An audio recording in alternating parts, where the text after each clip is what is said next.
This video will explore another of the important themes in Shakespeare's play Macbeth: kingship. Kingship refers to the state or position of being king. It is associated with attributes such as power, authority, and wealth, but also carries with it a sense of unity. A king is a figurehead meant to provide guidance and justice to the society they rule over.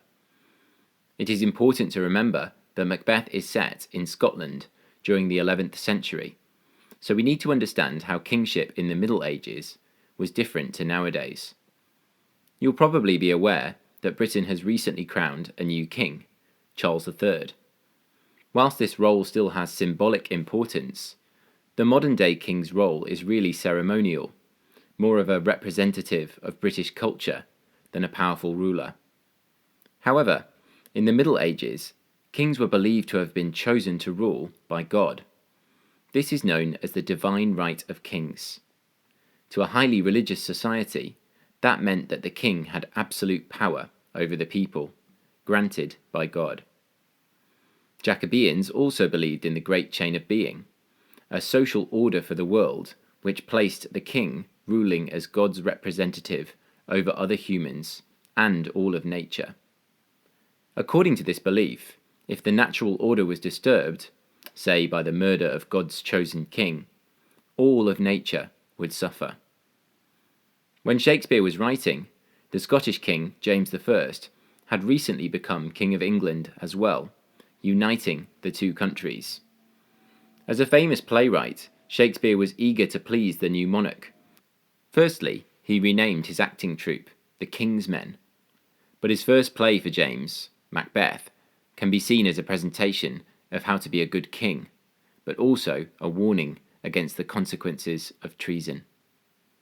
In many ways, Shakespeare presents Duncan, the king whom Macbeth later murders, as a kind, benevolent, and just ruler. His interactions with the Thanes, such as Macbeth and Banquo, show that he rewards loyalty. Macbeth is promoted to Thane of Cawdor for his bravery in battle, where Duncan praises him as valiant cousin, worthy gentleman, a sign of his willingness to reward service with kindness. Duncan is also seen to administer justice. In Act 1, Scene 2, he orders the traitorous Thane of Cawdor to be executed for his betrayal of the crown and of Scotland. Furthermore, Duncan acts responsibly in a decision to name an heir. In Act 1, Scene 4, Duncan chooses his son Malcolm to succeed him, thus ensuring a clear and stable kingship for Scotland. So in many ways, Duncan encompasses the idea of a good king. However, Shakespeare does show some weaknesses in his leadership. Firstly, Duncan claims he had placed an absolute trust in the previous Thane of Cawdor, who betrayed him. This suggests he is capable of poor judgment. Furthermore, his failure to attend the battle where Macbeth led the troops to victory could be interpreted as a sign of poor leadership or an over-reliance on his thanes. Once Duncan is murdered by Macbeth, Shakespeare explores the impact of illegitimate kingship through Macbeth's tyrannical rule over Scotland. Macbeth does not rule with love and generosity, as Duncan did, but instead becomes consumed by fear and paranoia. In acts of violent hubris, he orders the murder of Banquo, his former friend and ally, and the family of Macduff, another powerful Thane. Malcolm, the king's son and named successor to the throne, summarises Macbeth's impact on Scotland through personification. It weeps, it bleeds, and each new day a gash is added to her wounds. Of course, Shakespeare ends the play, as he was bound to do, by showing the true line of succession restored. Macbeth is killed in combat by the honourable and loyal Thane, Macduff, and as Malcolm prepares to be crowned king, he blesses and rewards those who have served Scotland, symbolically reminding the audience of the role of a true king. Now, let's explore some of the key scenes and quotations which link to the theme of kingship in Macbeth. In Act 1, Scene 3, Macbeth and Banquo, fresh from their dramatic victory on the battlefield, meet with the Weird sisters, who set off the chain of events which will lead to the disruption of Scotland through their prophecies.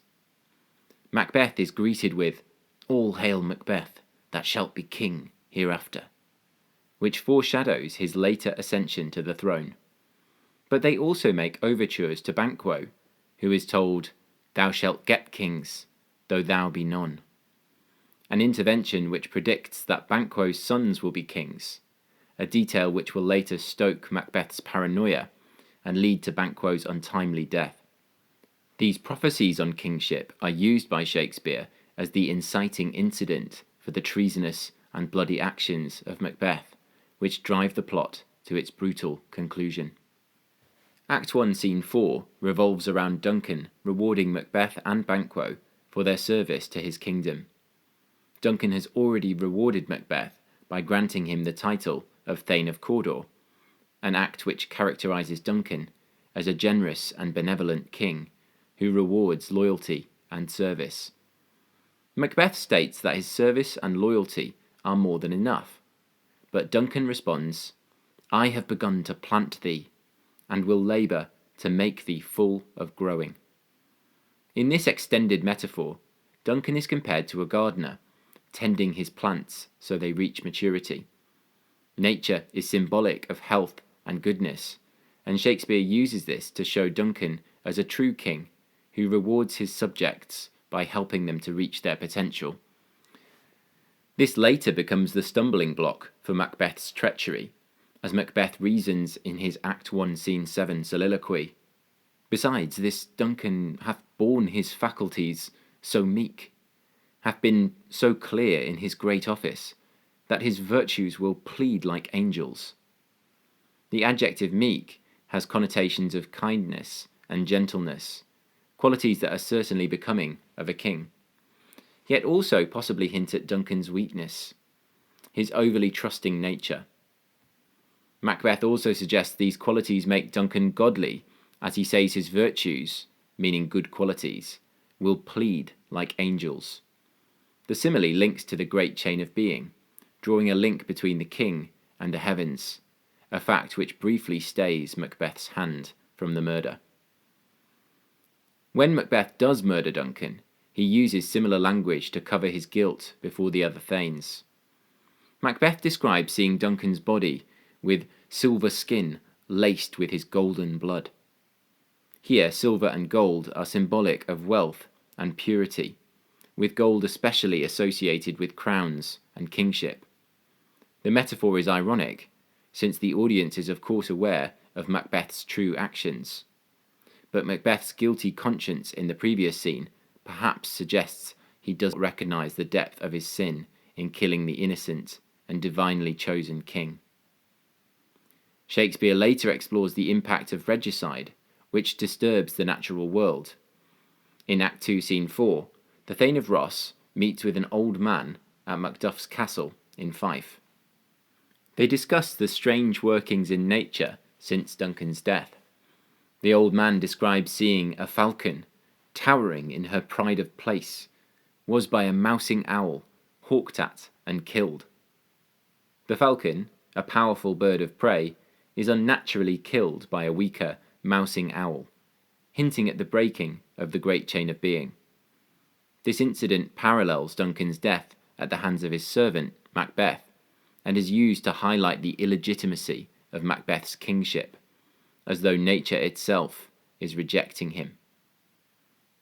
From the moment Macbeth becomes king, his kingship is troubled. The witch's prophecy over Banquo seems to cast a shadow over his success, and in Act 3, Scene 1, in another soliloquy, Macbeth is seething with anger at both Banquo and the Weird sisters. He rages, "Upon my head they placed a fruitless crown, and put a barren sceptre in my grip." The crown and sceptre are both symbols of kingship, but they are described as both barren, meaning unable to bear children, and fruitless, indicating a tree that does not bear fruit. Shakespeare highlights Macbeth's indignation that his kingship is metaphorically desolate. There is no future for his line while Banquo and his son Fleance live. In stark contrast to Duncan, who honoured those who served him, Macbeth betrays Banquo and swiftly orders his murder. The chain of murders does not stop there. In a later scene, Macbeth turns his fearful rage towards Macduff's family after the Thane flees to England to meet with Malcolm. He orders, "Seize upon Fife, give to the edge of the sword his wife, his babes, and all unfortunate souls that trace him in his line." Here Macbeth's cruelty and villainy go to another level, and there seems no end to the lengths he will go to remain as king. Though Macbeth meets his end at the hands of the vengeful Macduff, it is Malcolm who takes the final lines on the stage. Malcolm receives the news of Macbeth's end and quickly moves to restore peace to Scotland. In an act of continuity with his father, Malcolm rewards his subjects, stating, "My thanes and kinsmen, henceforth be earls, the first that ever Scotland in such an honour named." Shakespeare presents Malcolm as a true king, who, like Duncan, rewards loyalty and service. But he is also presented as a change maker. The title of Earl is a first for Scotland. Shakespeare here pays homage to his own king, James I, who was responsible for bringing together the nations of England and Scotland again, in a first in the history of both countries. The ending reminds the audience what true kingship should be, and cleverly reinforces the power of James's monarchy in the process.